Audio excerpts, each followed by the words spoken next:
একজন ছেলে সে দিন রাত জুয়া খেলতো, মদ নিয়ে ব্যস্ত থাকতো, বিভিন্ন জিনায় সে লিপ্ত থাকতো। তার মা তাকে বলেছে, ওহে বাবা, আল্লাহর পথে ফিরে আসো, আল্লাহকে ভয় করো। সে বলে, মা এখনো সময় আছে, এখনো সময় আছে, আমার এখনো সময় আছে। আমি আগে দুনিয়ার লালসা আমি ভোগ করে নিই, তারপরে আমি আল্লাহর দিকে ফিরে যাব।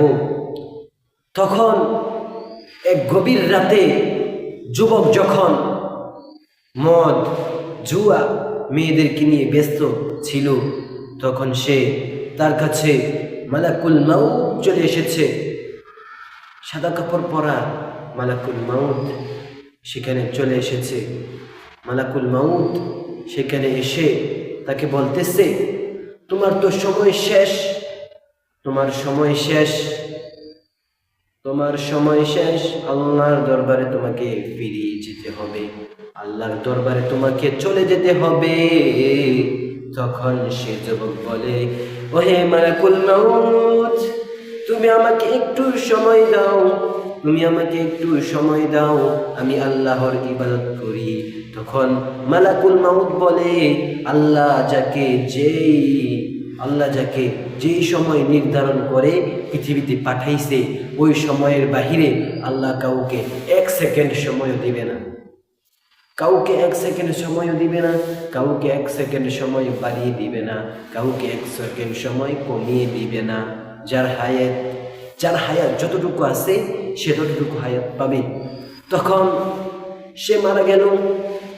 তার দাফন কাফন শেষে মসজিদের ইমাম সাহেব তার দাফন কাফন শেষে বলতেছে, এই লোকটা তো দুনিয়া থাকা অবস্থায় জিনা ব্যভিচারে লিপ্ত ছিল, এই লোকটা তো মদ জুয়ারে নিয়ে ব্যস্ত ছিল, এই লোকটা তো আল্লাহর ইবাদত করে নাই। তখন ইমাম সাহেব বলে, তার জন্য আমরা কিছু দোয়া করে যাই।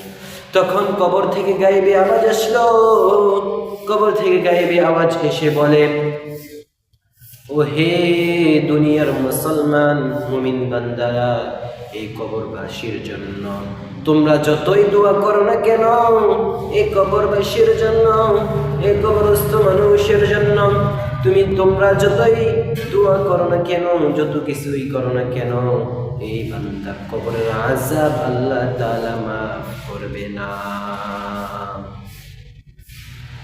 তাই বলি, আল্লাহর বান্দা, আল্লাহর পেয়ারা বান্দা, তুমি নামাজের দিকে ফিরে আসো, নামাজ পড়ো। কুল্লু নাফসিন যায়িকাতুল মাউত, পৃথিবীর সকল প্রাণী নির্ধারণ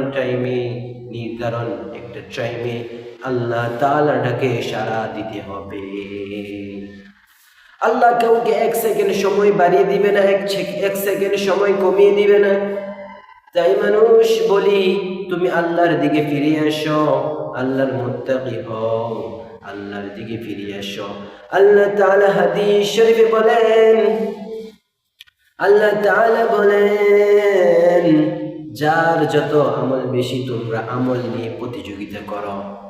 অল্প আমল, আখলিস দীনাকা ইয়াকফিকাল আমালুল কলিল, তুমি অল্প অল্প আমল করো, কিন্তু ওই আমলটা তুমি সদা সর্বদা করো। অল্প আমল ওই নাজাতের জন্য যথেষ্ট হইবে। তোমরা ফিরে আসো, নামাজের দিকে ফিরে আসো। তোমরা যদি নামাজের দিকে, প্রকৃতপক্ষে নামাজের দিকে ফিরে আসতে পারো, আল্লাহ তাআলা বলে, নামাজ হচ্ছে এমন একটা জিনিস যেটা বিভিন্ন পাপাচার কাজ, গুনাহের কাজ থেকে বিরত রাখবে হচ্ছে নামাজ।